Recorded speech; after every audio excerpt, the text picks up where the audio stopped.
Hello, all you textual deviants, and welcome to another edition of Texting with me, your part time host, Tomek in St. Petersburg. And with me, Roger Ebert from the Chicago Sun-Times. Good to see you, Ebert. Richard Roper here.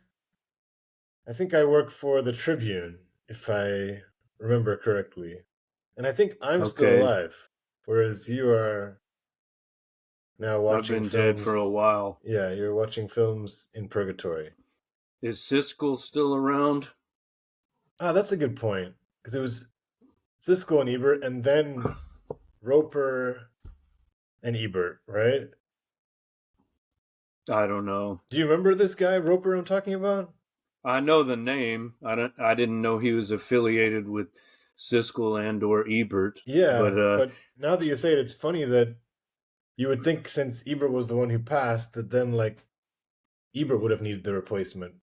But well, I'm there's pretty still sure. a RogerEbert.com website. People still post movie reviews, like under his name, even though they're So they're just not channeling Roger him. Ebert himself.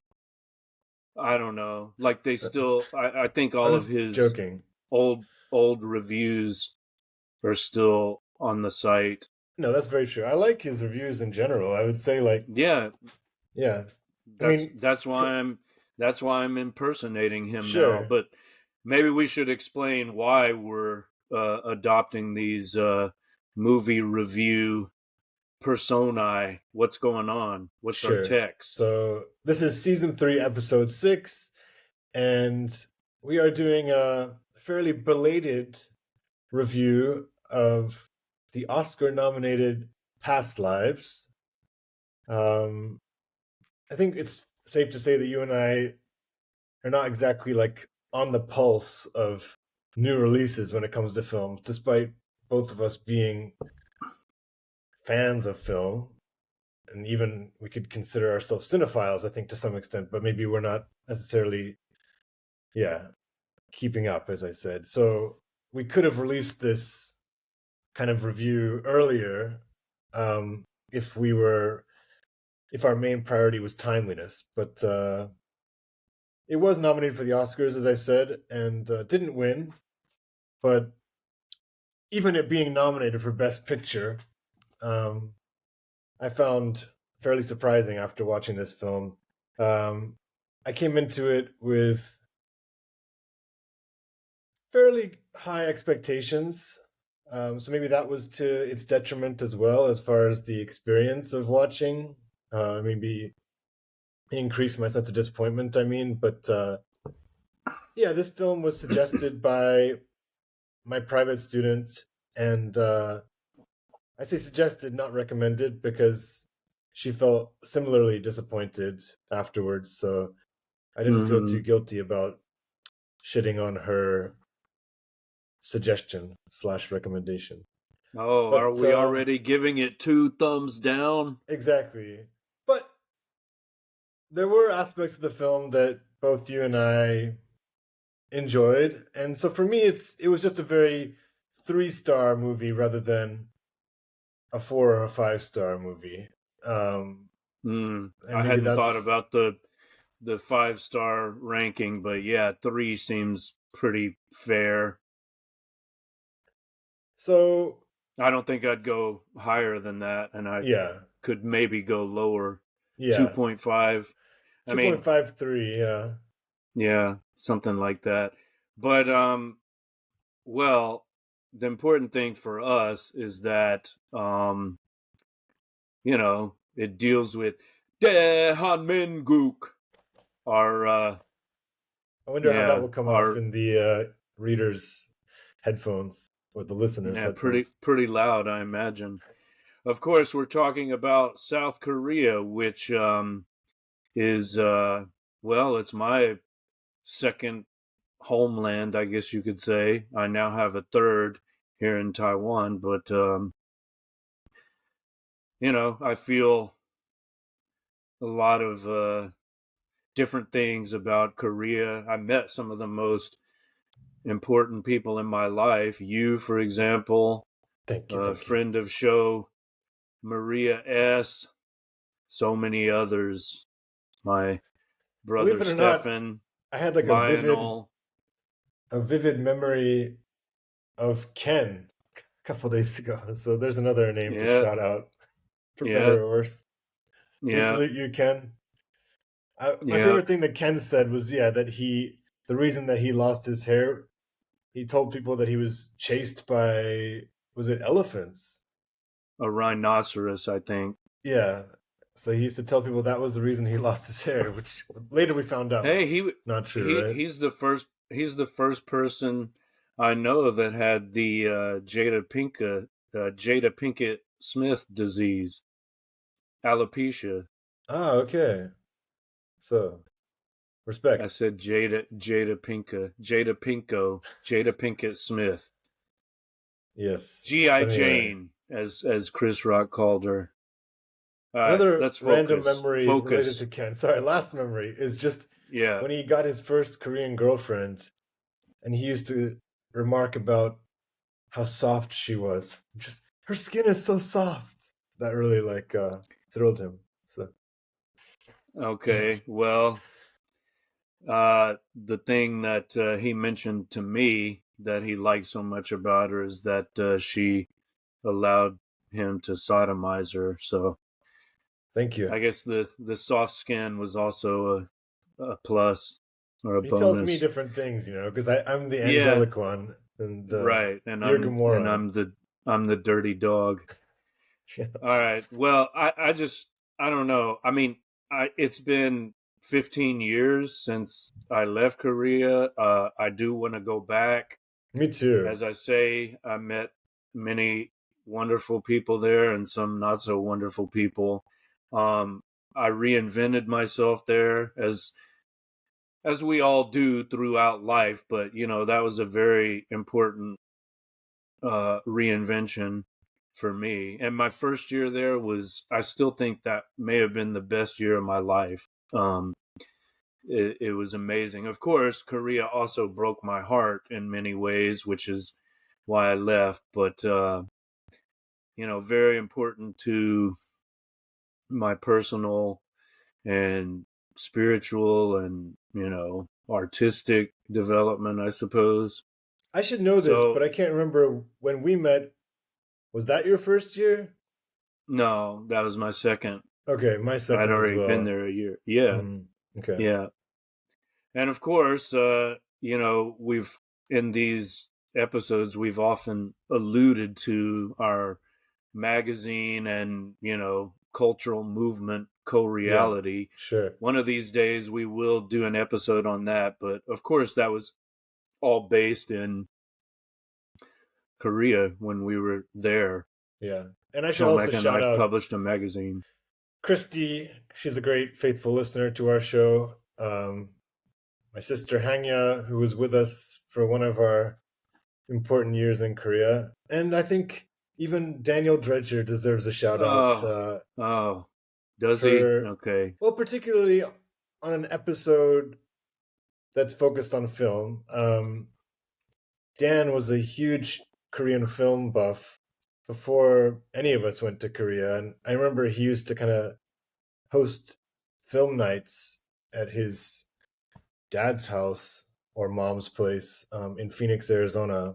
And that's when I first saw like Old Boy, Sympathy for Lady Vengeance, not for the devil. Yep. We've done that episode. A few other like And iconic, sympathy for Mr. Vengeance. Don't forget about that. okay, just some other really impressive Korean films. So we know that Korea has a very rich and hugely regarded film industry, especially considering, I don't know, its size. Has a pretty big population, but you get my point. Well, that's the thing. As I was watching this, I was just thinking about how many other great Korean films there are. I mean, compared to this, like this just does not measure up to all of those other wonderful Korean films that we've seen. Yeah, and just this week I rewatched Parasite with my wife, and just Hmm. a brilliant film, in my opinion. Yeah, well, that's like recently been acclaimed by the Western world, but I would say there are many others that are better than that as well. I enjoyed Sure. that too, and I would say it's Yeah. better than Past Lives, but that Vengeance trilogy, and then Napa Namja, and um, the films of Hong Sang-soo. You're typing something. What's that?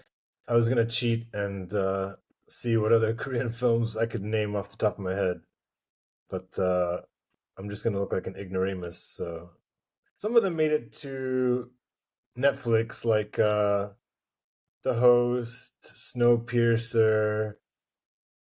There was an interesting movie about this kind of like creature thing, and it was like kind of like a vegetarian propaganda movie. Do you know what I'm talking about? It was Not like really, a no. fat cow thing. Okja. That Okay. was an interesting movie.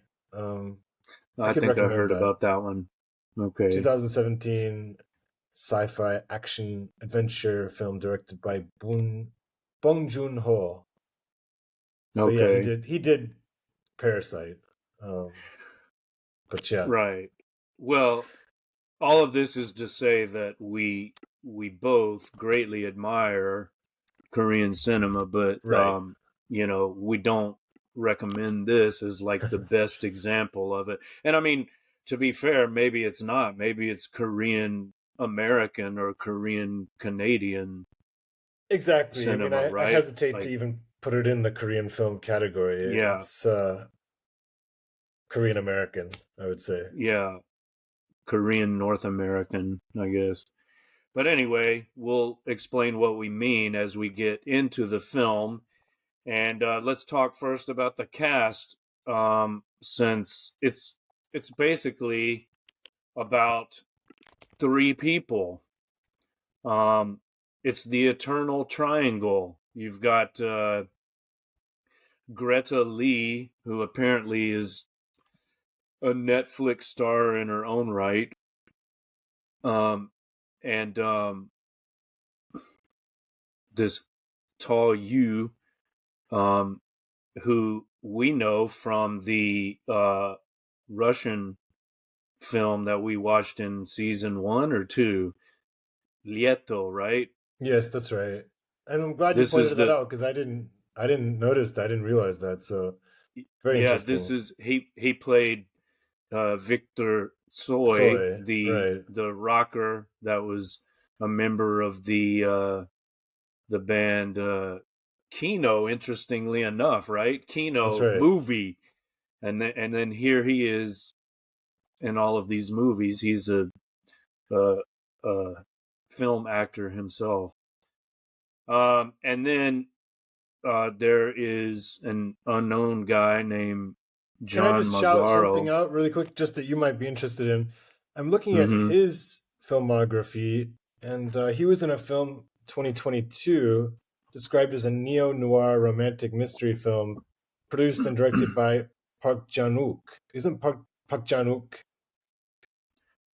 Yeah, That's the old that's the boy. old boy That's the old exactly. boy guy. So Yeah, everything's the coming full circle. Just to Vengeance trilogy. right, right. Yeah, right. Okay, So interesting. maybe we should check that So, out sometime. how did he end up being in a Russian movie? That's I don't know that story, but do you have any insight into that? This Well, obviously, Tall like you? Soy is has Korean ancestry and Yeah, I physically know. looks Korean, but But the yeah, it is dude, he surprising. spoke Russian. He spoke Russian in the film, right? Like, where did he learn Russian? Does he have a Russian mom or something? I don't know. I feel like we may have researched this at the time, but it's Yeah. all gone now. Well, So we forget. We forget. So yes, maybe we'll put something in the show notes, or you can look it up yourselves, dear listeners. right. Is there anybody out there? So it's the eternal triangle, right? Like it's the theme of many um, movies and romance novels and stories. You know, um, it didn't result in a menage a trois. They didn't have a three-way, although that I guess that was a possibility. But anyway, Do you want to one say anything else woman, about that? Is two like men. as like Well, an we'll get into archetype? that. Okay. We could, well, unless you do. No, I was hoping you could teach me a little bit more about that Well, because think I haven't of heard that idea much. just what the eternal triangle. Yeah, I've never heard of Well, that. it's like Anna Karenina. You got Anna, you got the officer, and then you got her husband. Yeah. They're three people with a complex relationship, and there's different degrees of love among the three people involved. Hmm. So anyway, that's Okay. the cast and the plot. I don't know if you want to summarize it, but let's just identify the three people. You've got the woman whose Korean name is Nayoung, but then she calls herself Nora or Nora. She has an English name, as um, immigrants often do. Korean gyopo that end up in the States or Canada. Do you want to Often, briefly remind the listener or explain what gyopo is? well, it'd be like a Japanese Nisei or Issei, right? Like a first or second generation immigrant to Hmm. the Western world. Yeah. Okay. Or, we talk about ABC, American born Chinese. I mean, this is not an exact equivalent because Nora was born in Korea. And Hmm. and I think we should probably say that to me it feels very autobiographical. Like what little I know about Celine Song, the director, it seems like a thinly veiled Yeah. autobiography. Yeah. It seems like Yeah. her story. I think she's married to a white dude as well. But we're getting ahead of ourselves here. So there's Na Young, the woman, Nora, um, and then Hesong, that's the Tall Yu character. He's Korean. He doesn't move to the States or to Canada. He stays in Korea, and he is a Korean, like he does the military service. Um, He does go to China, he but maybe we can. I don't true, know if that's yeah, worth that's true. mentioning. But that's it. But that's for work, right? Like he says. Interestingly, he says being working for his company is like being in the army. It's still the same thing, and of course, we saw that militarized work culture. Where people would basically live for their job. They'd work 18-hour days. They would go out with the boss and do endless shots of soju. Maybe end up in a norebang, which is karaoke for those that don't know, and then go to an anma massage parlor. Uh, I'm not sure about all that, and but okay. and Uh, then oh, but that's he that's the culture, and then wake up at 6 a.m. and do it all over again. So just to very be fair, he hard didn't go living. to China. I mean, he went there to work on his Mandarin. So at that point in his life, that was probably the most kind of free experience that he had. But it was for work, right? Like for his career. I think it was prior to getting actually into the career, though. I think it was like with that aim, but I don't know if he was there like and doing anything Okay, besides language learning. I I I don't know. I'd have have to to look at that. confess, that I didn't I wasn't able to turn on the subtitles until I was halfway through, and I didn't. So my bad Korean, caused me to miss quite a bit, but you know, I got the gist. Right, right. Bogoshipta Nado. You know, I liked the Mogo Shipcha. I explained to Liliana what that meant at the time. yeah. Wait, no, Mogo Chukcha. No. This is when they reconnect and they're talking on Skype. Bogoshipta, I Ah, I miss want to you. see you. And then Yes, yes. yeah. Sorry. And then I think he said that first, and then she pauses for a beat and then says, Nado, me too. You know. And it I got excited about the Mogo Chukcha. Did you catch that? yeah, the what were they eating? Yeah, and it's like roughly translates as "we drink and we die." Mm. But okay, well, I don't remember any It's like like a food. dramatic toast This is the when he's out drinking with with the boys. his coworkers or Yeah. friends. Yeah, okay. Um yeah, so I missed that. I missed quite a bit actually, but as I say, I didn't bother to go back and watch it with the subtitles on. I figured that out about halfway through, so anyway, I got the gist for sure. But yeah, I was proud of myself for what little I did catch, you know. And I I have to hope the say, listener like, hasn't lost track of our attempt at a plot summary. yeah, we're getting there. We got Na Young, Nora. We're talking about the three sides of the triangle. That's the woman. Then her, childhood friend Hesong. That's the Korean dude. And then we have Asol. Sounds like asshole, but it's Arthur. That's his English name. Do you want to give Asa. a plot summary? Do you want to Maybe very briefly, yeah. So we've yeah. got these two kids, Na Young and Haesung, who are childhood sweethearts, very young childhood sweethearts. And it's hard to say kind of how deeply connected they really were. I mean, we didn't see them like confessing some kind of deep secrets. We know that they spent a lot of time together and that we could definitely feel like Haesung's devotion to her, um, which was quite sweet uh, for that age. But I don't know, it didn't seem like anything especially profound. I mean, it was just what do you They're think? childhood friends, you know. Yeah, What do they know about romance at that right. age? Yeah, exactly. That's basically how I feel. So then, as Mark explained, or as Roger explained, Na Hmm. Young makes the first kind of severance in their relationship by moving with her artist parents to New York.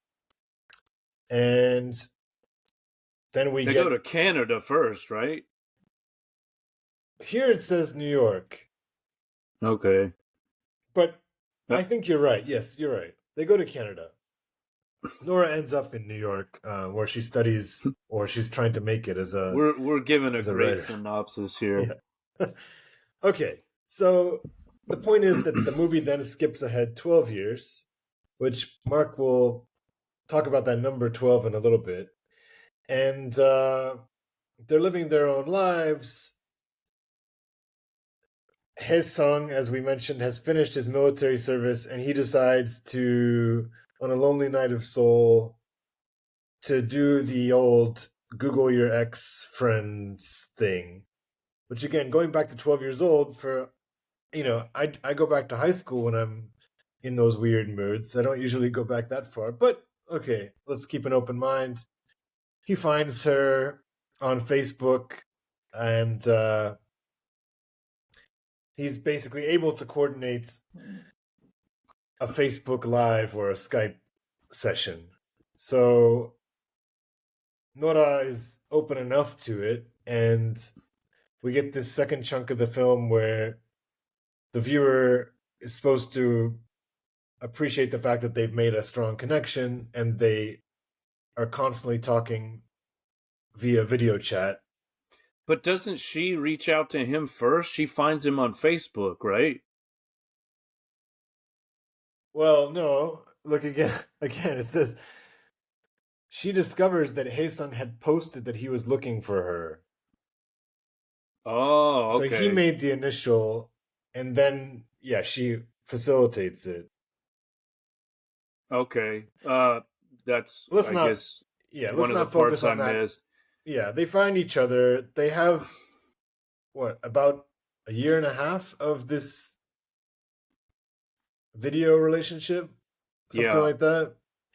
And then Nora, to her credit, in my opinion, although interestingly, Anna and I had a bit of an argument about this or a discussion. Mm-hmm. Um, Nora decides to give an ultimatum where she says, "Look, we need to see each other."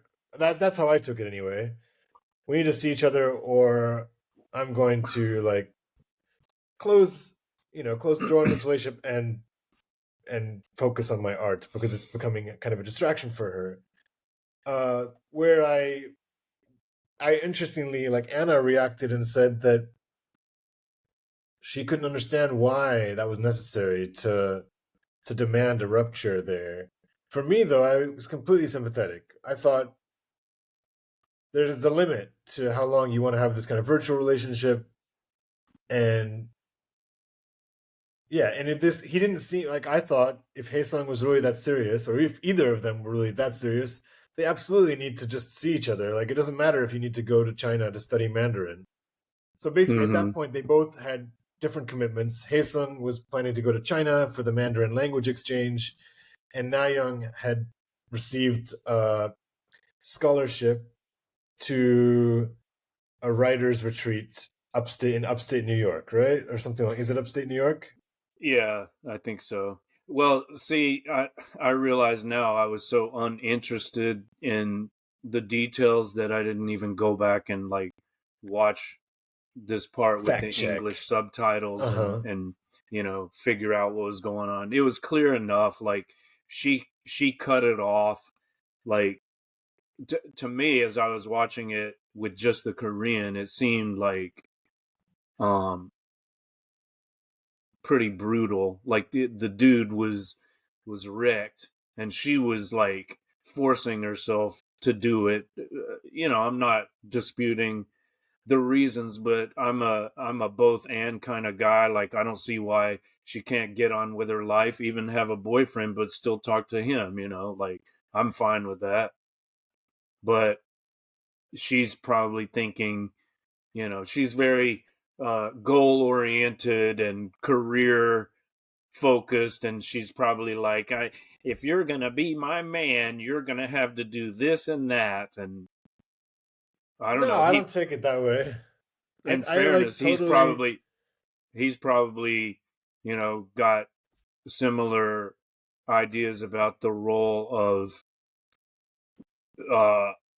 his partner in his life. Like if it's going to work out, she would have to go back to Korea and be the good Korean wife. Like he's not going to be okay with her uh living in North America. She's got to come back and make the kimchi for I his again, parents. I didn't interpret him like that. I Okay. think he admires her for her independent spirit and her ambition. Like he knows that Maybe. this is what she's about. Maybe. So, I think it's funny what you're saying, but Yeah. I don't I'm see him as like a trad Korean guy. Even though she trad. I does love it. interestingly, yeah, Trad. even though she does seem to How kind of present British of him that you. way to her husband. Like she, She does, and so maybe that's why I thought that. She's like, he's masculine in a traditional Korean way. yeah, Yeah. And the cuck Arthur is like, well, yeah. well, what do you mean? Do you love him? Are you attracted to him? And then Okay, she so let's lies. She let's deal with lies the. and says, "Well, I wouldn't say I'm attracted. I mean, it's not like I dream of fucking him or anything like that. Far Let's be it from me." Okay. Let's get into all that, but let's just finish our little plot All summary. right.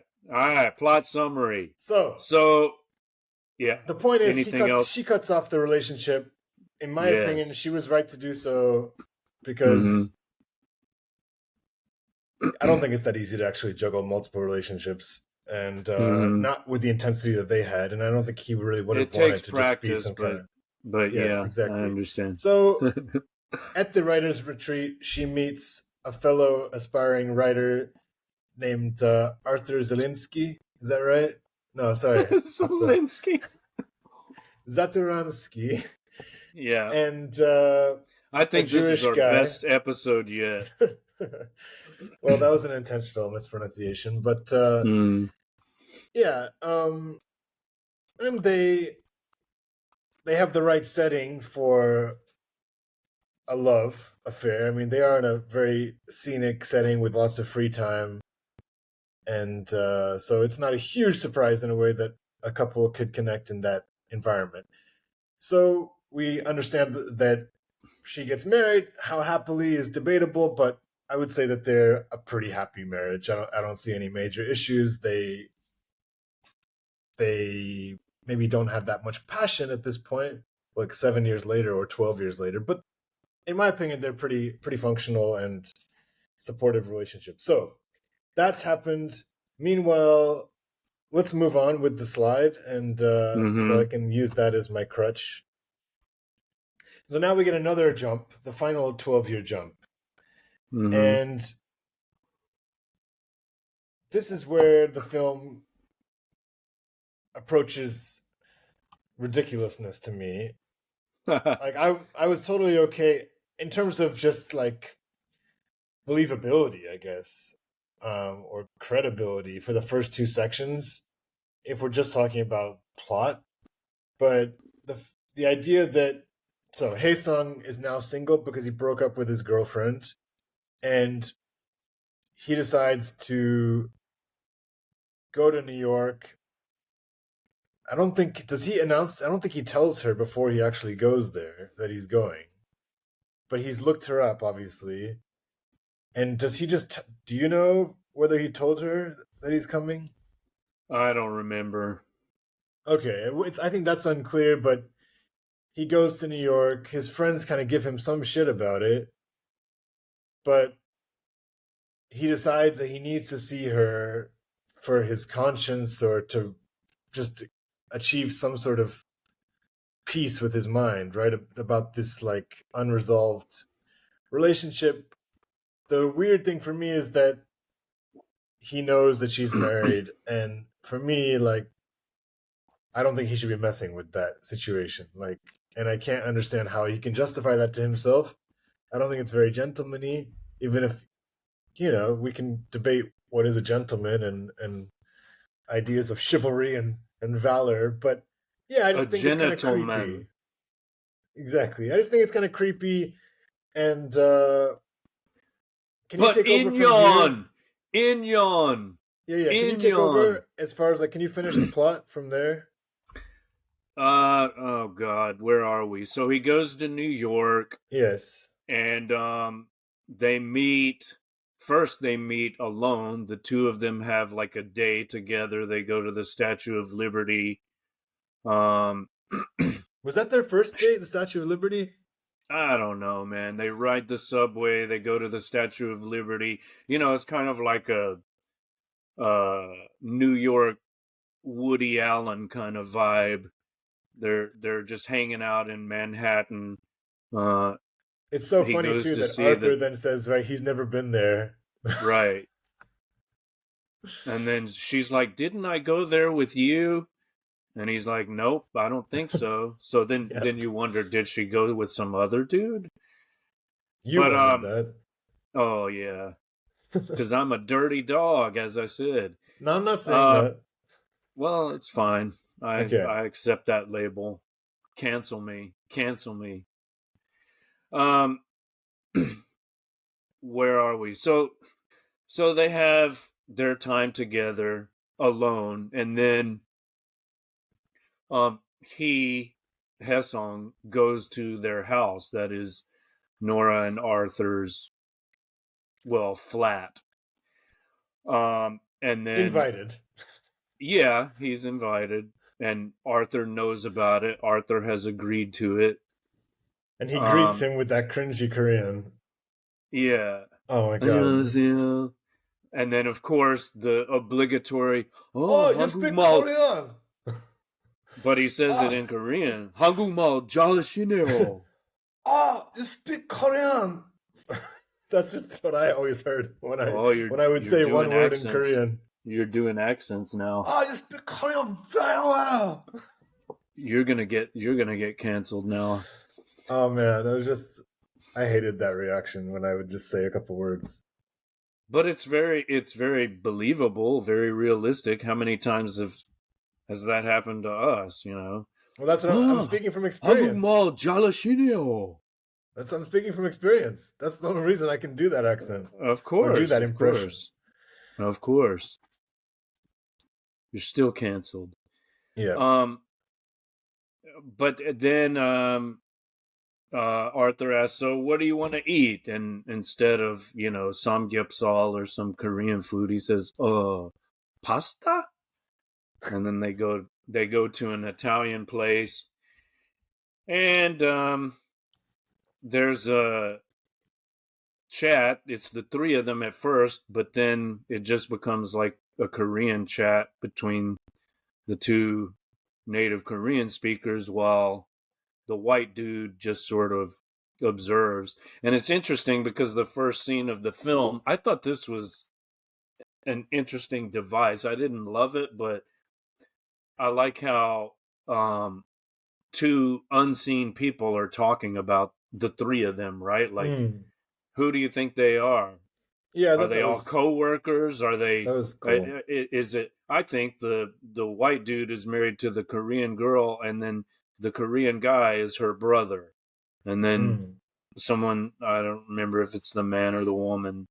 The other one says, "Oh, I think the two Korean. Well, they don't know they're Korean. They said Asian.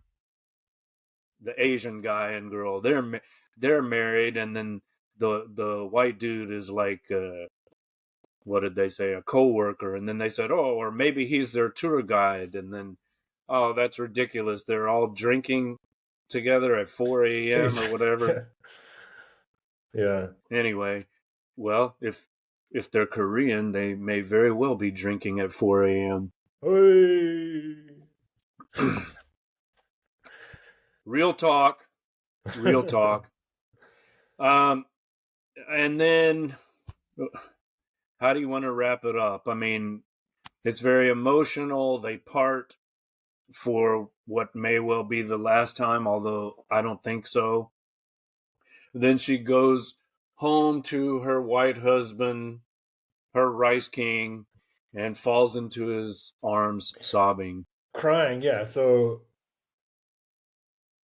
yeah, I mean, I think it's pretty awkward as well. I mean, I can't imagine. I mean, that would be awkward for me. I can't imagine being in that situation. Yeah. I You mean, I mean know you're as very the like, dude?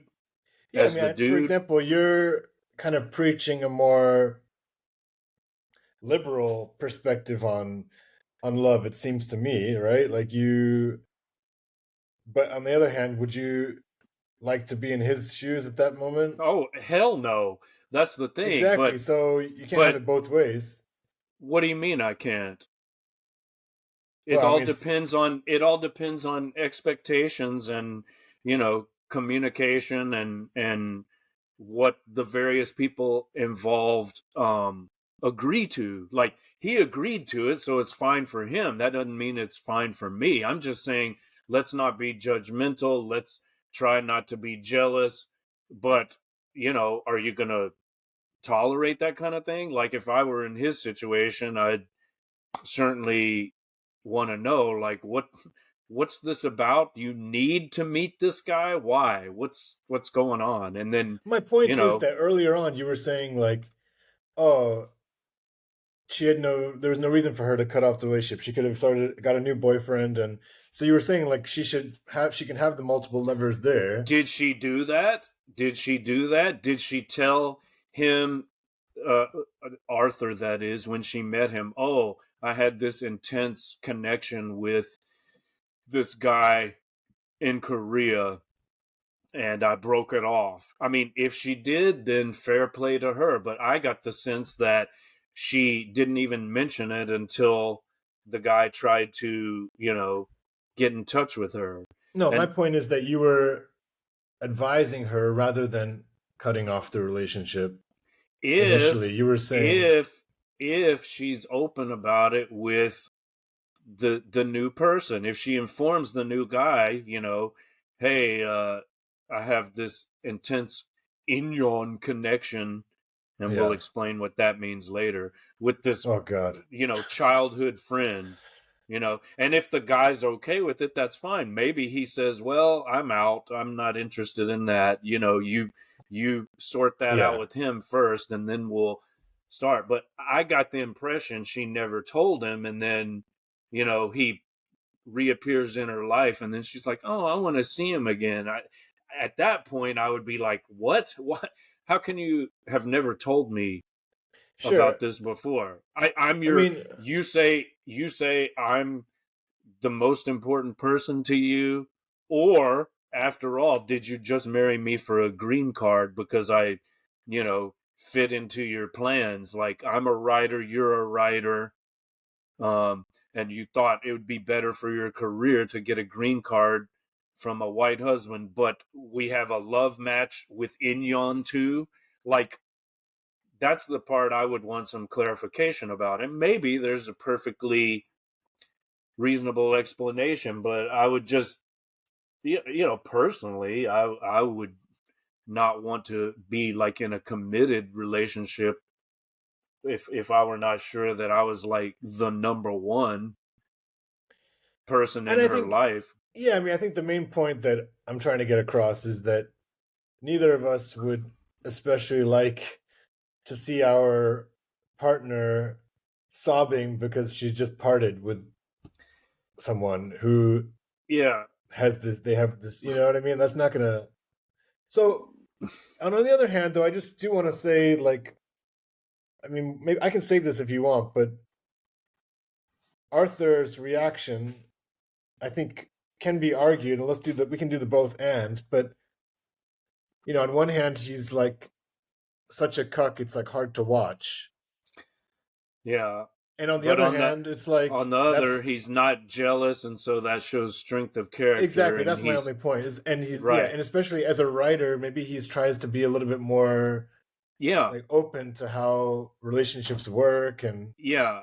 But at the same time, it feels like he's getting played, like he's a chump that's in what a that's way. the overriding feeling for sure. So And that's the part that I don't know. I won't say it made me uncomfortable because I don't give a shit what he does, but uh it made me as a super uncomfortable, I'll say it. okay, well, I don't know. I mean, it's just I can't help but identify with him to a certain extent because, that's who I am. I'm a white dude that has relations with Asian women, like But what does that have to do that's with anything? that's my history.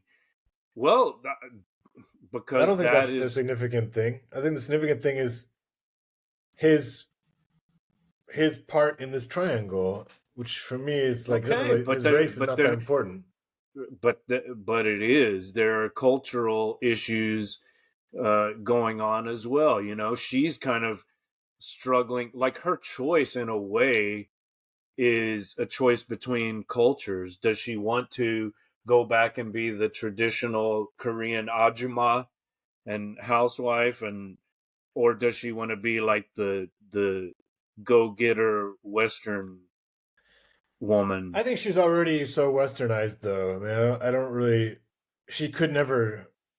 I don't know that, or that's pretty obvious to me that there's not really a massive dilemma there. I don't think she's choosing between cultures. I just think she's choosing Okay, between so is that the. but is that why she chooses? Because, okay, let's put it this way, she already made the choice between cultures. Is that why she's with Arthur and not Haesung. Like, actually, she's more attracted to Haesung, but she convinces herself she loves Arthur because, he's a better fit culturally.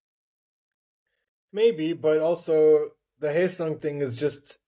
I mean, again, should we switch slides to start getting into the reasons that I was frustrated with the film? Sure. Okay. Before we leave this one, though, I'll just say that, I've got an image of the Chinese zodiac here because the number 12 seemed to be really significant, right? Like they Yeah. part when they're age 12, right? Yes, that's Are right. they 12? They're And then 12. they get in touch 12 years later, Right. and then they meet. So they're 12, 24, and then they meet again at 36. Supposedly this is the end. I think they're going to meet again at 48 and then 60 and 72. The 12 seems very significant, and it just happens to be the number of years in the Chinese zodiac, right? Like, it's a complete cycle, almost like a lifetime. So if we're talking about past lives, like, when they meet at 36, it's like they're on their third life, and then they're going to start their fourth life, and maybe they'll meet at the end of that. How do Yeah, you like that? I like it. Pretty slick, Yoga is a isn't very it? significant number too. What? In yoga, which obviously must come back to Vedic stuff, 12 Mm-hmm. is hugely significant and multiples of 12. Mm-hmm. So All right.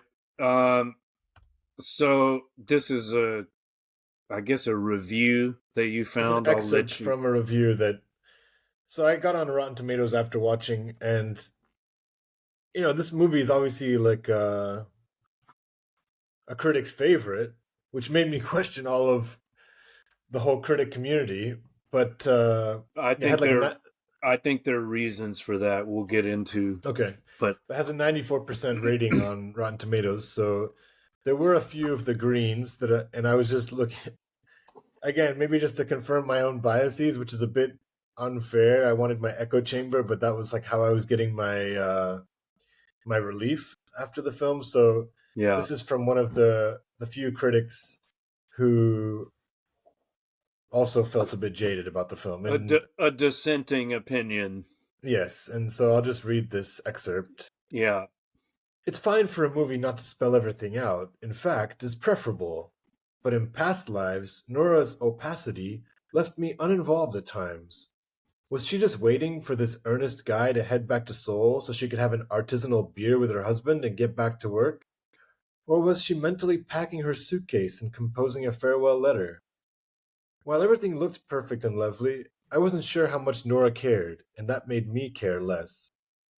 Do you have any reactions to this? Yeah, like I said, I didn't care enough to, like, untangle all of this. I just didn't care. Like Nora, okay, this actress, I mean, what a beautiful face. We're watching a film so we can be voyeurs, all right? Let's Sure. objectify her. That's what we're asked to do, even though, we're not supposed to. That's what we're doing. We're looking at two beautiful people and one, slob. The two beautiful Koreans and then the white chump. This is Roger Ebert's Yeah. analysis. So Yes. so she's her face is gorgeous, Yeah. as many Korean women are beautiful faces, but you know I see her. I've seen, like, I I'm sure she wouldn't be much fun, not very adventurous sexually. Again, this is real talk. Call me a dirty dog, but you know, I know whereof I speak. I can just imagine um, lots of family drama bullshit. So I'm just feeling like, oh God, But again, I've seen why are all you this judging her like before. that when she's very much like an individual? I don't feel that she is. I think it's all, like, it's all very calculated. It's all about, career. And you even have a slide, um, which points to that, but we'll save that for later.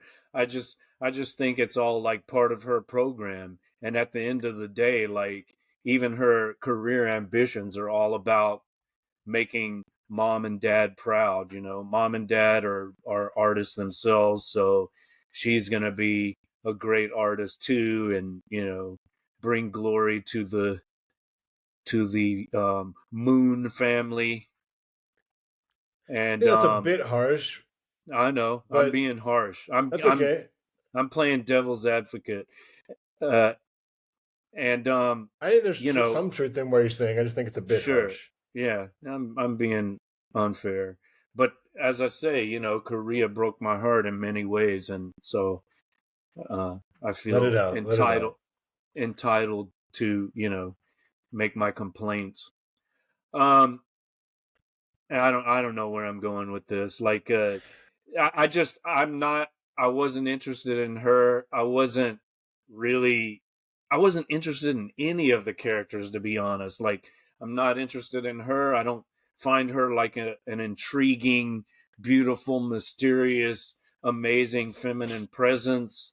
I agree with The you. dude just seems to me like a typical Korean guy, although it's interesting that he went and studied Mandarin in China. I saw him I in found him the most Shanghai. compelling.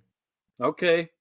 Um not a bad guy, but like you can just see his future. He's going to work for fucking Samsung or LG, and he'll marry some nice girl who will make the kimchi, and they'll have a couple of kids probably. Kimchi is good, by the Maybe way. not. Kimchi's fantastic. Kimchi's life.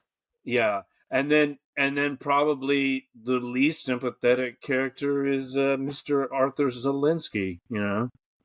Exactly. For reasons we can get into. Yeah. Uh, yeah. So I guess just the one like bookend I'll add on that is, and this is my biggest beef with the film, is that we don't experience any kind of depth in terms of the relationship that she has uh, with Haeyun. I feel like I just said his name wrong. How do I say his name? Haesung. Haesung. Sorry. God, I hate being an asshole like that. Haesung. So Well, does she have any depth anywhere? Like, does she have a deep um, love relationship with her husband? That that's a good seems point. flimsy too. Like, I just find her completely superficial. Um, and it's all just like, well, you But got a quote about this you're later. focusing on, okay, but you're focusing on her being superficial, whereas I don't necessarily think she's superficial. Like we see her tears at the end. Those are what I my beef is with the actual film not allowing us to see her as a more three-dimensional figure, which then tempts us to kind of write her off. Like in that whole second section, when she's having this series of Skype chats, we don't get one extended conversation that makes us compelled in any way. And later we'll talk about how the Sunset trilogy, Richard Linklater's film, does that so much better. All And right, so we let's. love the characters because they have a greater depth, because they were allowed to speak and breathe and have dialogue. I know I'm on a little rant here. Go ahead. Well, let's get to that now. Yeah, I yeah. mean, Okay. this is another review or excerpt from a review, and it mentions the Linklater Yes, films. yes, So, yes. you want me to read this one? Please. It's muted and golden toned and overtly before sunset esque, but there's a disconcerting shrewdness underneath its patina of tastefulness. It's too calculating to achieve the transcendent almost romance it strives for but never inhabits. To put it less wistfully, another way to describe the film is that it's about making hay of the not uncommon occurrence of getting hit up by some long ago ex who's feeling lonely and maudlin online. I love that. Yeah, that that's good. So go ahead and talk about how it's not like a Linklater, like the Linklater trilogy, which I think we both like very much, yes, right? Yeah. and you get a sense of realism in the third of the Before Sunsets, which is what? Before sunset, before sunrise? I Do you don't know the remember. order? After sunrise, after sunset, before No. sunset. I don't Before remember. sunrise, before midnight. Oh, Okay, no, it's before sunrise, yeah, before sunset and before midnight. Okay, just to clarify. okay. So in before midnight, you get this really beautiful bittersweetness, which I really Mm-hmm. like. It's like you see a couple that are absolutely compatible, but what happens in any relationship is it's not fire forever. And that's life to me, and that's fine. I'm okay with that, and like that's the life that I embrace. And Mm-hmm. so this idea, I mean, now I feel like I'm kind of going in two different directions because one of my criticisms is going to be how, what's the guy's name? Hey, a song. Thank you. Can I get like a mnemonic way to remember that? Hey son. Mm, Hey son. yeah. Hey son. Okay, I'll just do like hey son. Hey son. His idealism, while it's kind of interesting, is like just so ridiculous to me. Like the idea of like him building up this whole Romeo and Juliet thing when like what life has taught me is that it's important to find somebody that you are compatible with, but the success of a relationship is much more about just treating someone well, the work. So Well, so but this they, idea that you have the star-crossed lover that you need to hold out for, I'm not into but that. there's the influence of this destiny concept from Buddhism that we'll talk about in a minute. But let's Okay, carry but let me on. This just is so really quickly, yeah. no, like let me so that's my one beef, right? Is like that that star-crossed lover narrative, it's not appealing to me in any way, and I find it Okay. cheap and Mm-hmm. juvenile. All right. Uh But and but and in fairness, the film kind of rejects that in that they don't get together like they. it does, but it still indulges it to such a degree. Yeah, that's And true. like that's like what I think a lot of the reaction from critics and audience has been like as if it's so hard to finally close the door on this like whereas for me that the relationship never had the depth to be such to demand such, to have such a heartbreak, you I'm know agreeing. I'm that's my agreeing point. with what you're saying. Yeah. Okay, and Well, then the other thing just about this, what we about got to talk this? about the link later though, and that's my Okay. point, like to get me into the film. And we're not saying that films should be reduced to comparison to Linklater. Linklater is his own world, and he is, in my opinion, the god of dialogue, or definitely top five. Mm-hmm. So he writes dialogue well, and his films are dialogue centric. So it doesn't have to be Waking Life, but it has to have a little bit of that. If you want to, we have to develop. We have to see these characters in more settings. It's like that whole second section again was just like, look, here's them talking in different places rather than letting us hear them talk. So we have to go deeper with the characters. We have to see them in more moments of vulnerability. We got to see them act more awkward. So we just don't get to know them that well. And if you're trying to win an Oscar, you better get more intimate with me. Well, You better reveal but more. we don't get to know them that well. But do we want to? I didn't. I didn't even like. I wasn't. I didn't care Well, enough. we might care though. Is my point, I Mm. guess. All right. Well, let's keep going because we're an hour in. So you also had this quote: "In past lives, the neurons silence the hormones unattributed." Um, explain that. Well, this critic was, yeah, saying something similar to your charge of sexual conservatism. That Mm-hmm. basically she was so calculated that we don't even get the kind of the weight of the emotional drama that the film is claiming that this last showdown we should really take away, that it should resonate with us. But It's as the not critic very before said, it's not very hot, is it? I mean, it's not very passionate. It's just right? kind of lame. Yeah, All right. And this was my initial reaction. As I started watching it, I texted you. I think it's funny. I said, this is some como agua para chocolate bullshit. Because, I don't know if you've seen that, but it's another kind of destiny story. These two, uh, well, they're Mexican. There's a young man and a young woman, and they get separated somehow. And then the woman gets sick, and she ends up marrying the white doctor that takes care of her, and he's kind of a cuck and a chump. But then, like in the end, it's different from this film, as we find out at the end, because she actually gets back with the true, love of her life, the man who was her destiny, and that was not the white doctor, but the guy from her culture and ethnic group. I So will I, say I that you was appear to be denying your namesake here, because on this clip in this picture you've labeled it as one of the year's 10 best, and you've given it 2 thumbs up, way up. So just saying. on the movie poster. Yeah. Which is it, That's Roger? Which is that's it? Ebert.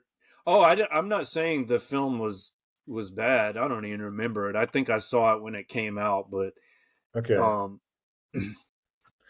yeah. I don't know. Maybe this is a testament to my own insecurity. I just don't like seeing these weak male characters, getting rolled by other dudes. I think is kind of pathetic. I feel somewhat similar. And again, it's one thing if it's our male fragility. Please no, but here's the forgive thing, us. right? Here's the thing.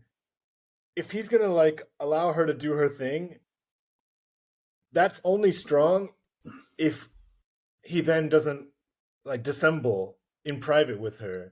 So that's the thing. You gotta like, if you're gonna be strong and say, okay, you can, I'm happy with you reconnecting. Like I'm not here to own you. Like Right. this is your one life. You have this connection. Explore it. That's cool if that's like actually if you're comfortable with it, right? Yeah. But the problem is he does that, and at the same time he's just like he clearly is a mess. So that's why it's weak. Well, and also she's not very convincing when she says, "You're my real. I have inyon with you. You're my real destiny. You're the real man of my life. You're the real one that I love." I don't even believe her.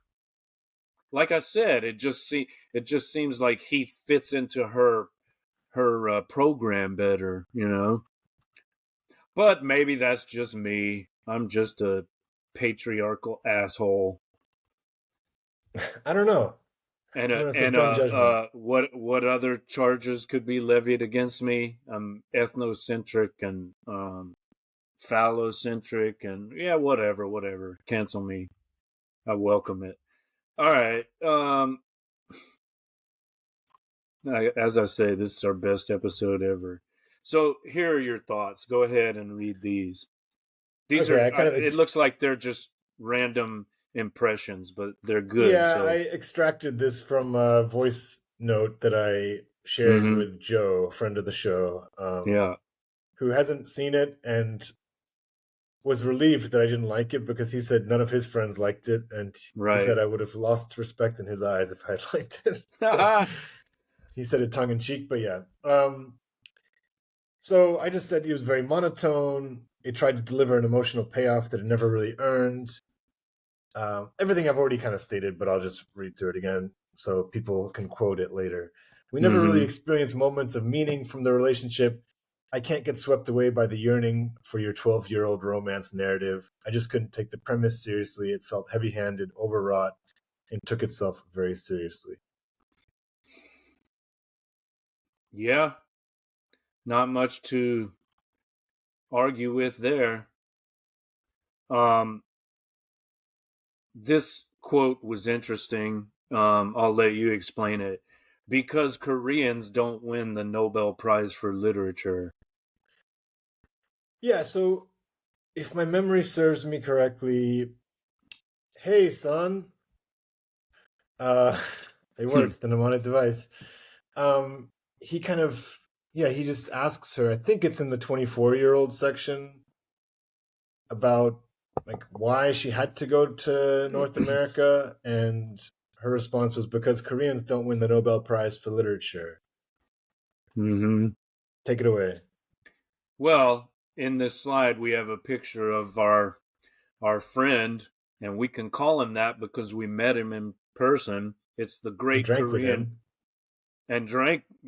and got drunk with him and listened to him sing.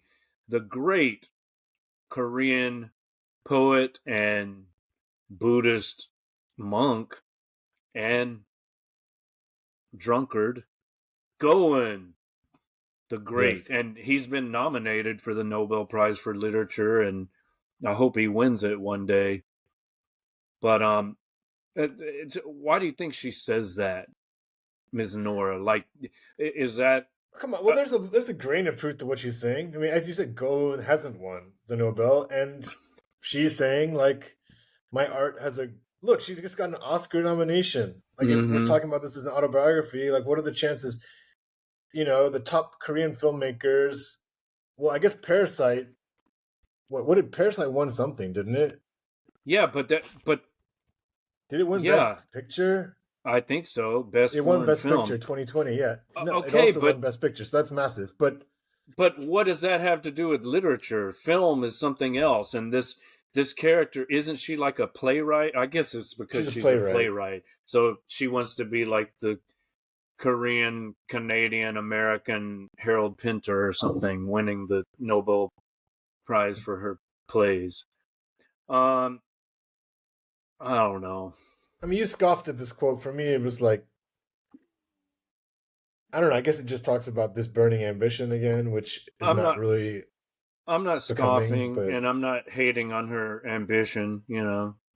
Um, and I want Goen to win the Nobel Prize for yeah, Literature. I hereby nominate him. So the but you I don't even. I guess for me, the Nobel is so political. I don't. Yeah, sure, but he deserves a wide readership, and Yeah, um you know he's definitely like an important figure in the world of letters on an international stage. yeah. I mean, he knew Ginsberg and um who else? Did he know Gary Snyder? Snyder? Yeah, maybe. I mean, All right. can you It's should we're just not his it's idea though, not just his lifelong project was very impressive too. Like his I think he had this desire to write a poem about every person he ever met in his whole life. Yeah. So Right? That was like he that's pretty probably amazing.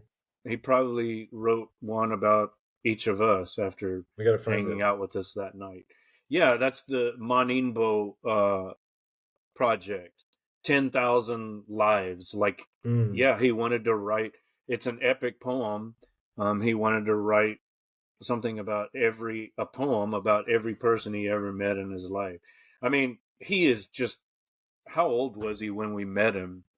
70? Late 60s, yeah. Yeah, and he is just a force of nature, man. Like, he drank all of Yeah. us under the table. He's amazing. So I just, compare him to Celine Song. Like, I don't know. I'm being like Haters gonna overly hate. overly overly critical, but yeah, that's how it is. All right, so let's see. So here's the concept that is the primary theme of the film, this notion of inyon, inyon. And it says in Korean, inyon, fate, is a word specific to relationships between people. It's an inyon if two strangers even walk by each other on the street and their clothes accidentally brush. Because it means there must have been something between them in their past lives. All right, so it's supposedly it's a Korean concept, but I looked it up, and of course it comes from Chinese, Inuan, and they're two words. They're different characters. I don't know if you can see this here. They're very similar, but the first in is different in each case. So one means it's from Buddhism, principle and subsidiary causes or cause, and predestined relationship. It can mean chance opportunity, predestined relationship, Buddhist principle and secondary causes, chain of cause and effect. So has to do with karma and so on. And then same pronunciation, different first character, Inuan. Happy fate which brings lovers together. A marriage predestined by fate. So, Korean inyon, it comes from Chinese, perhaps unsurprisingly. So, on the concept of past lives, I mean, I think we would be remiss not to respond to how that particular theme resonated. Like, for me, I think that the idea of reincarnation can be presented in ways that are very compelling and interesting and beautiful. My wife believes in reincarnation. So I'm not trying to take some like overly materialistic view to this and say that it's rubbish, but at the same time, like the way that it was presented in this film just felt kind of sickly and like Hallmark card, and it just didn't. I don't know why, but I just didn't like it. And you? I feel you. I mean, I didn't find it too compelling. Yeah, Because Hallmark again, card. it's It almost like she does. was using it like just she was using it as like a rhetorical device for her Well, she even relationships. she even admits that. She says, "Oh, when she meets the white chump Arthur, she says, "Oh, Koreans just say that when they want to seduce someone." Oh, And then that's she right, said, right. and then she's like, "Oh, I'm joking." But are you? I mean, yeah, it's kind of like this religious concept, which could be profound, can be deployed for, more materialistic purposes. Yeah, Hallmark card is good. I think it's there is that vibe. Or again, I really didn't like when I think is it in their final conversation, the Haesun and Nora, and they're just talking about, oh, maybe in our next life. It's like, come on, like, do you need to have a breakup that has this like this level of floweriness? Like, They're gonna meet again at 48. Don't worry. They'll I they'll don't want she'll them to meet again. Well, they will. She's gonna go back to Seoul, and then they'll have a weekend in a love motel, and then she'll either tell Arthur or not. He'll probably, have some affair with one of his students at a, creative writing program at a university. That's part two, baby. It's called Secret Lives. That's the sequel to this. All right, You can let's write that. just, huh? You can write that. Again, I don't care enough to do it. All right, so this picture is great. Tell us why you picked it. Those of you not watching, it's a still from the film. Arthur is seated at a table with his books. It's at a book signing, and there's Nora checking messages on her iPhone, and she's holding a tray with her fucking Starbucks cups and a bagel or something. Yeah, exactly. And this The is where perfect like the perfect shit lib couple. exactly. So like it's like they're co-opting kind of what it means to be an artist to me, you know? It's like if this is what it means to be an artist, like fuck it, you know? Like art for me is just should be so much. But anyway, okay. So but I only selected it just because of kind of how random it was. Like why call it was no real explanation. We get this guy who's we don't know what his writing style is You or see the name of his book? yeah, the name of the book is Boner. And that's just like what? Like what? Like you're gonna have to give us a little bit more context. Yeah. And again, that could be funny, right? If Yeah, we had it got to could know be. this guy, and if he had like a wicked sense of humor, we might have liked him more. But we never Right. do. Right. Because he's not important. He's the third wheel, you know. He's just the he's just needed to complete the triangle. But as we're looking at as we're looking at this picture, I'm remembering um something she said when they're having that heart to heart conversation. He's asking her, "So you like this dude? You're attracted?" She's like I'm not gonna interfere with my rehearsal schedule because of some dude. And it's like, exactly. It's all about your career ambition and your project, your um 5-year plan or whatever it is. Right. And also, how about when they go to the border? I don't know if they're going back to the States or to Canada or whatever, but the customs agent is like, They're coming you into the U.S. okay, yeah, coming back from Korea, and they're like, so you two related? And she's like, we're married, we're writers. So it's like, oh, you're a power couple. So are you independent writers like Mark Will, eking out a living doing shit that you don't want to do while you're dying for your art and not getting paid?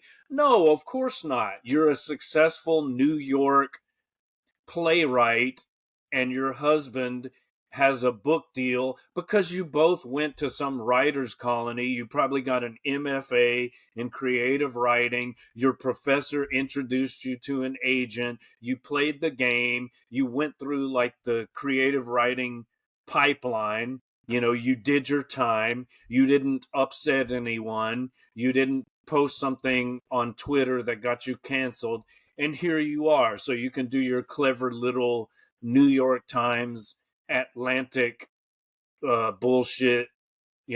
Like you can just imagine Boner being reviewed rapturously in the Atlantic. Yeah. Yeah.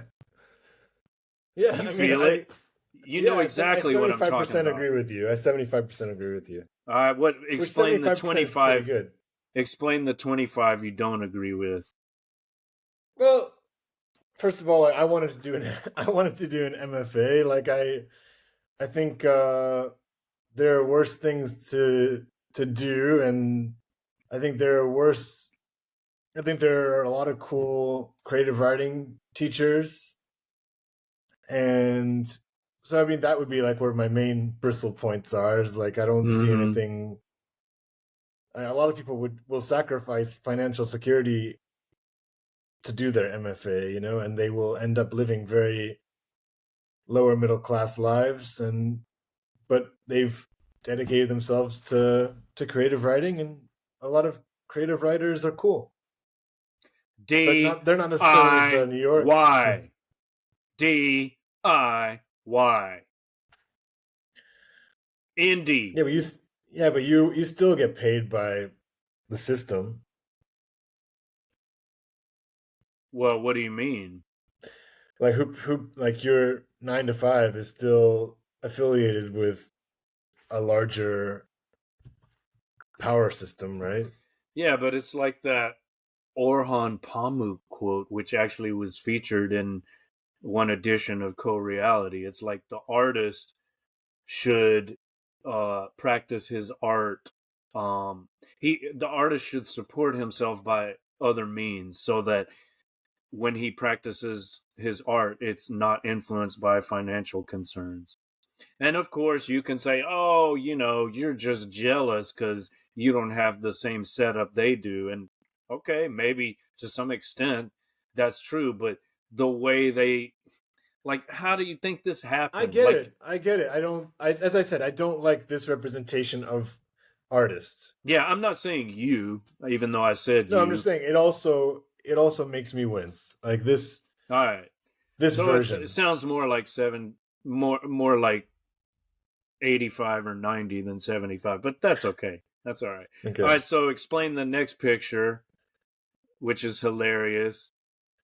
I don't know. I just thought of it. It's I the think it's the they had famous, one cuddle scene. we should explain. It's the famous Rolling Stone photo. I think this is Annie Leibovitz. John and Yoko. John's naked, curled In up in fetal a position. fetal Yeah. fetal position with his sexualized mother, Yoko Ono. Um, yeah, something about that. Although I don't know, she doesn't seem like a. I'm talking about Nora. She doesn't seem like a nurturing, motherly type.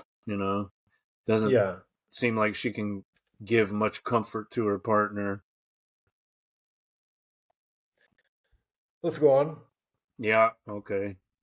That's all you want to say, huh? No, I you're not just gonna just there was a shot that was reminiscent, you're not gonna like an turn. actual shot. Oh, okay.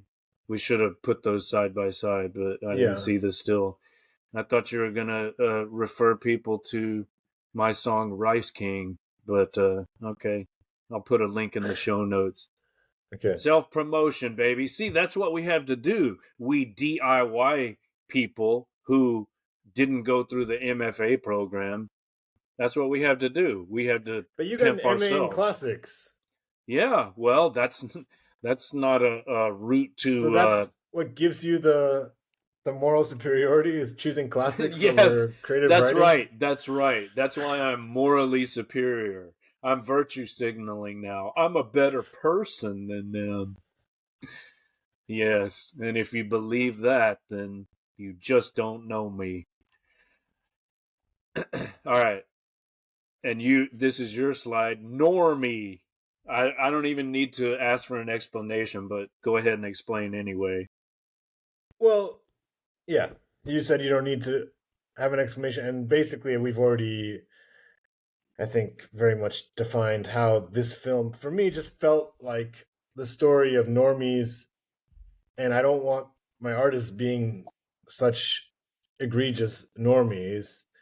And as I said, the fact that we didn't even get to know these normies very well, so it was already like the point is that they're already normies, and then you don't even get to know the normies. So it's like we it's easier, we further dehumanize them, or we care even less. Like if you see a normie, yeah. Anyway, So how do you it's explain the bland. It felt bland. totally? Tapioca, vanilla.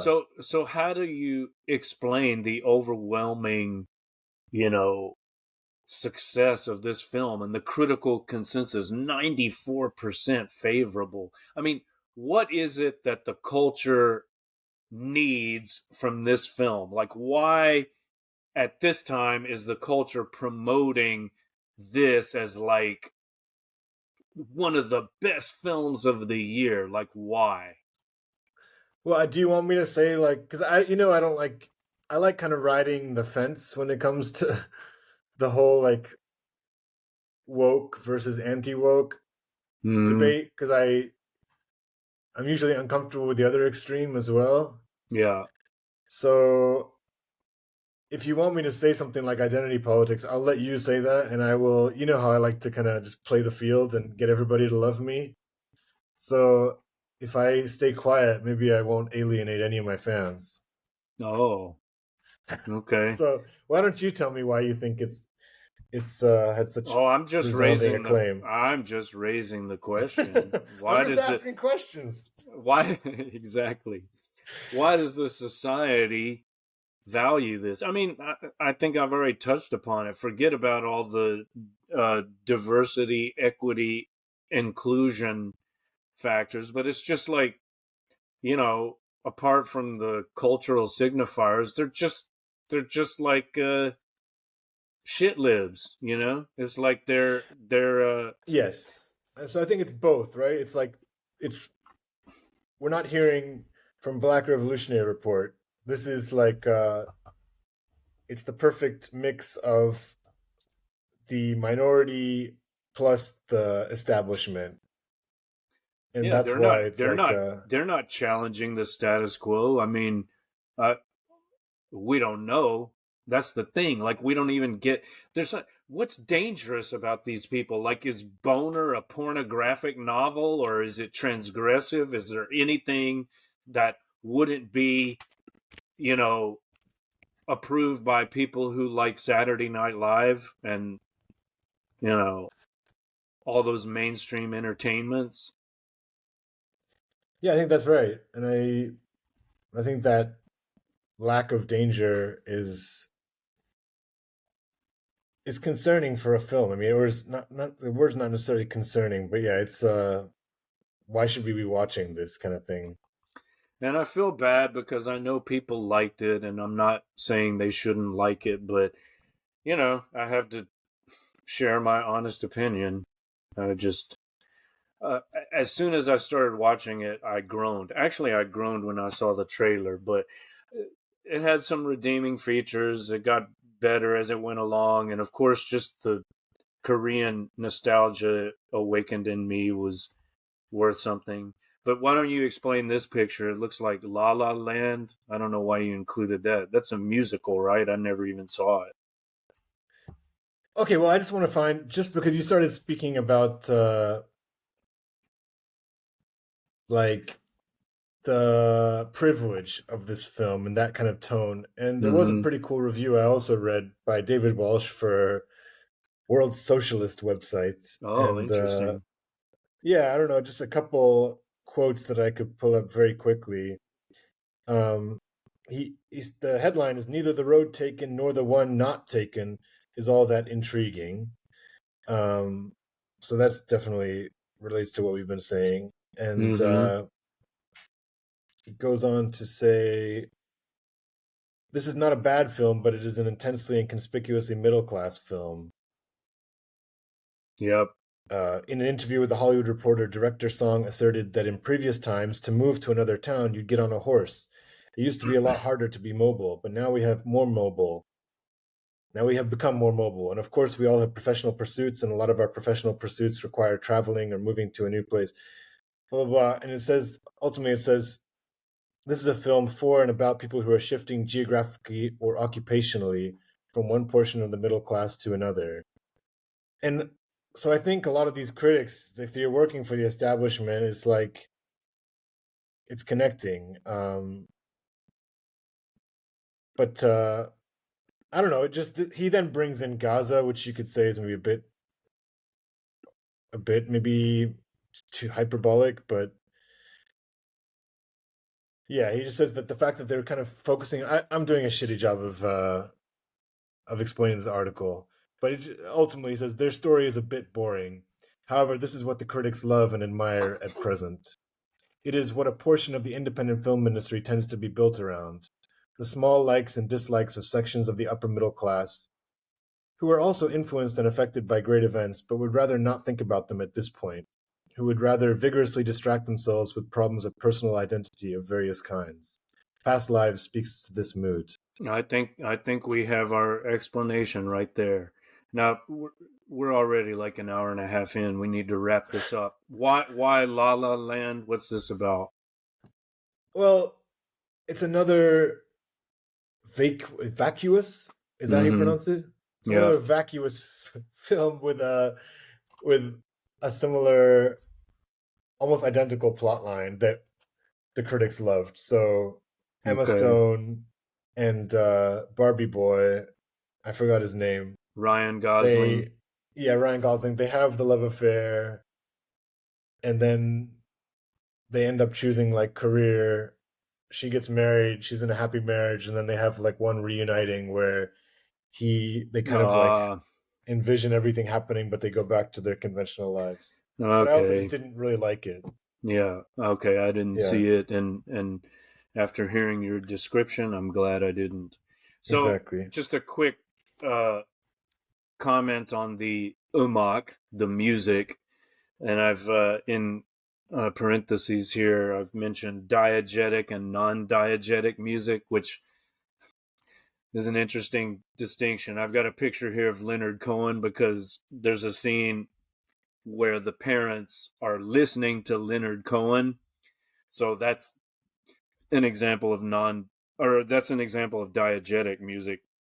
Non-diegetic music is when it's incidental music, right? Like the characters in the film don't hear the music. You understand? We only hear it.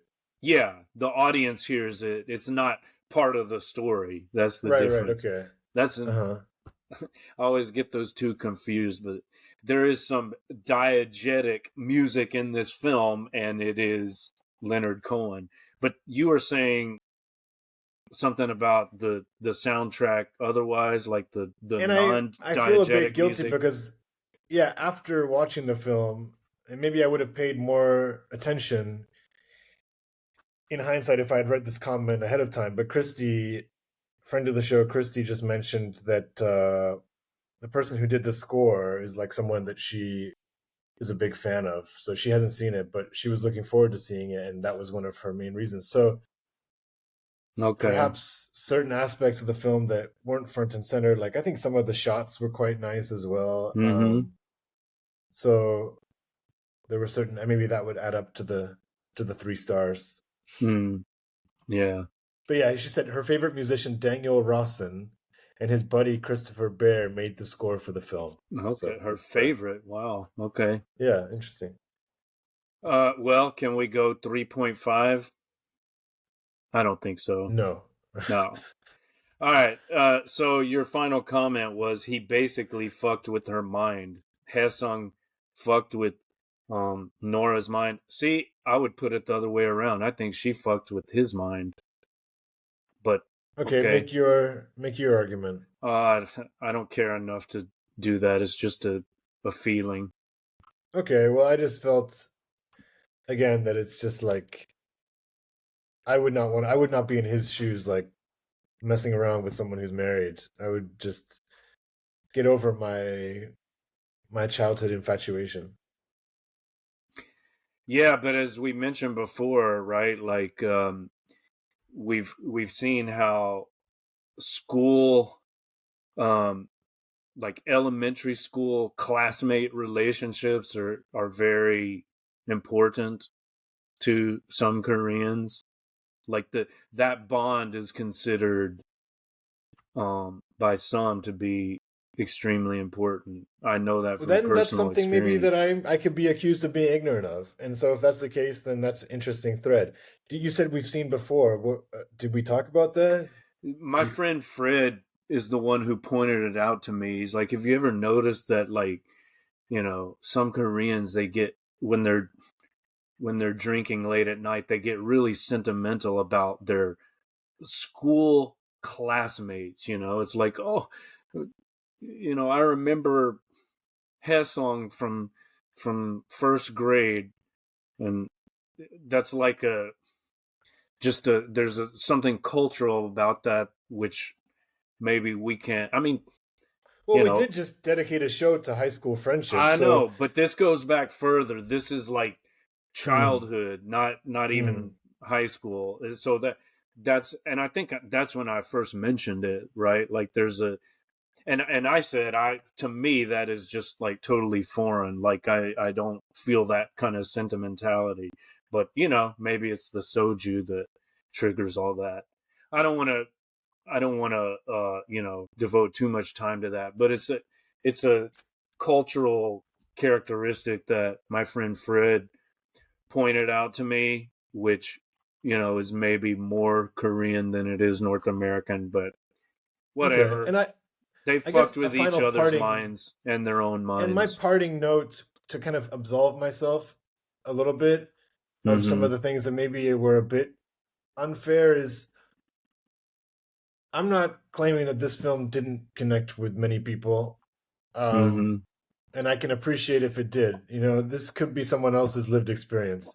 And stuff like like the fact that I'm not Korean, it would be interesting to hear more Korean perspectives on it. So maybe this is telling somebody's truth. I'm just saying this truth, yeah, it didn't move me. Yeah, I pretty much concur. Like, I don't understand what all the fuss is about, but I'm glad I watched it. I'm fascinated with all things Korean. I have a connection to Korea, so it's always interesting to me on some level, even when it's like not that good Mm, overall. Mm, Korea in the heart, baby. mm, nah, nah. Mm. Oh, we didn't get to speak much Korean. I wanted to say, 왜 그래? Yeah, I was wondering if you're gonna. 왜? 하지 말라고. 아, 진짜? I did a lot of chinchas with my wife for the next couple of days. Yeah, That's for sure. there you go. Wait, yeah, I think I was Mhm. just channeling. What did you call it? Handphone. What was your classic Handaphone film? Ajashi. Yeah, handphone Handaphone Ajashi. Agashi, sorry. Not, Agashi. not Ajashi. Yeah. Agashi. Handaphone Agashi. All right, let's wrap this up. Yes, What do we have please, coming up? please wrap it up. So the next text, I'm going to give you two choices here, right? Ooh, I get I'm going to power. put you on the spot. Love You it. can choose, and then I might ignore and just pick the one I want. But Sweet. the two I'm thinking about are number one, the Emerald Tablet. It's a very short, uh, ancient. Some say ancient, some say medieval alchemical text. That's one choice. The other is um, Gaddafi's UN speech. Ooh.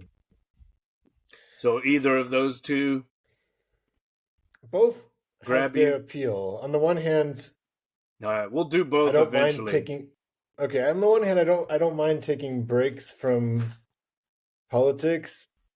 Uh but both are interesting.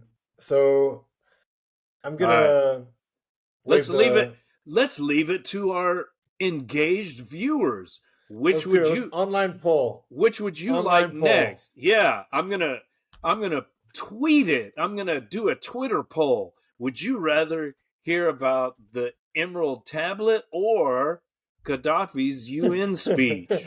I love that voice for presenting Gaddafi. Yeah. Well, it's a I don't know if you've read it, but I've read excerpts. It's fascinating.